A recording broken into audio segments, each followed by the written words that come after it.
jazz burglars. So, here's the thing. I'll explain why I call you jazz burglars later on. But here's the thing that I've always been a little bit annoyed about, because I know that I should have a good answer for it, but I don't. Which is, what book would you recommend for somebody new to jazz guitar, but a reasonably accomplished guitar player in their own right, playing maybe rock and blues and folk and metal and all that kind of stuff.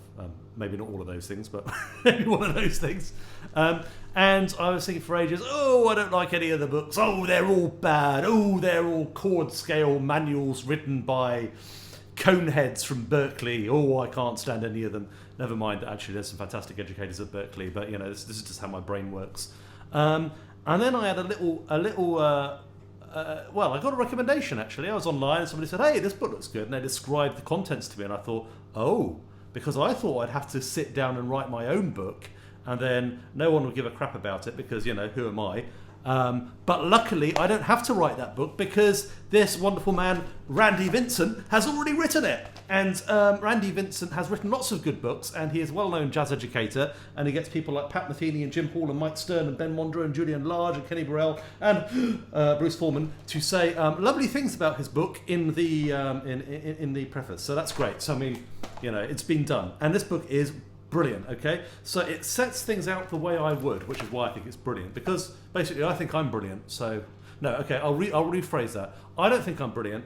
I think that there's a certain ethos and approach to learning jazz guitar which I've crystallised over the past few years, and that's not to say it's the only effective pedagogy or whatever, but I think there's a certain kind of attitude I have to it all, and I think this book encapsulates it really well. So his way of laying it out is brilliant, because he starts off with, in fact, it actually says it is designed to introduce guitarists who play rock, blues, country, folk, and classical into the realm of playing jazz guitar. I have frequently encountered students who can play blazing heavy metal solos and know a few chords, but can't get into jazz. For instance, so it's exactly what I said, and I haven't even read the introduction before. I've just got this book basically. So, chapter 1, rhythm guitar voicing. So it starts with rhythm guitar. Rhythm guitar is the bedrock of jazz guitar. I know that in modern jazz bands we rarely play like straightforward rhythm, but it has been such a great apprenticeship for me playing that kind of stuff in swing bands and gypsy jazz bands, and even in sort of little, Nat Cole or Oscar Peterson style guitar, sort of guitar piano trios and things like that. It's a brilliant thing to do. All the great jazz guitarists, even Ben Mondra can do it. I've heard him do it on a record with Donny McCaslin. That was a Charlie Parker tribute record, and he plays nice straight fours. Everybody who's like really studied jazz can play good straight fours. It's just what you do if you spend all your time playing in big bands, for instance. So this is like the real bedrock skill. He goes through 3-note shell voicings, and he goes through all of that stuff. He shows you how to simplify chord progressions down. He shows you all the useful shapes. And then after doing this, and these are all shapes I use every day, it's all great stuff. All really useful, practical, hands-on. It shows you comping rhythms, so it shows you things like charlestons and pushers and things like that. Basic little bits of vocabulary you can use every day in your playing. It shows you how to play 12-bar blues, obviously. It shows you how to substitute 12-bar blues. He then goes into developing vocabulary for soloing melodies. And this is where I really start to fall in love with this book, because he says, most jazz improvisation methods use an approach where scales and modes are shown that can be used over appropriate chords, create melodies, and hopefully will sound good in context. Hopefully is the operative word here.